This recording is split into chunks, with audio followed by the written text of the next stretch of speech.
Bu videoda Excel'de eğer formülünü kullanarak belirli bir şarta bağlı işlem nasıl yapılır konusunu anlatacağız.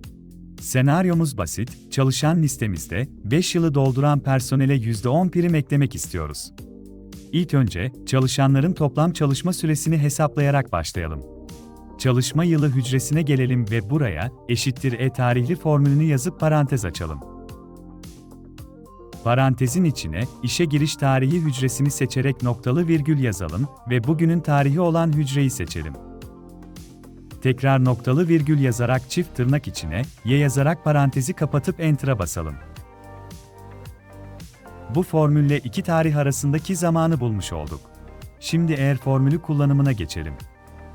İlgili hücreye gelerek eğer formülünü yazarak parantez açıyoruz. Çalışma süresine bakacağımız için çalışma yılı hücresini seçiyoruz.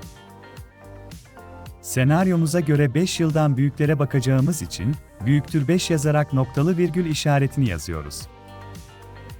Şartımıza uyuyorsa %10 prim ekleyeceğimiz için buraya 10 yazıyoruz. Tekrar noktalı virgül işaretini yazıyoruz ve bu sefer şartımıza uymuyorsa, yani çalışma yılı 5 yılın altında olanlar için buraya 0 yazıyoruz. Parantezi kapatarak Enter'a basıyoruz. Çalışma yılı 5 yıldan fazla olanlar için otomatik prim rakamı kişilere aktif oldu. Hücrenin hemen sağ altındaki artı simgesine çift tıklayıp formülü diğer hücrelere uygulayalım. Tarihlerde bir değişiklik yaptığınızda sonuçlar anında güncelleniyor. Excel'in eğer formülünü kullanarak bu şekilde şarta bağlı liste oluşturabilirsiniz. Daha fazla Excel ipucu için kanalımıza abone olmayı unutmayın.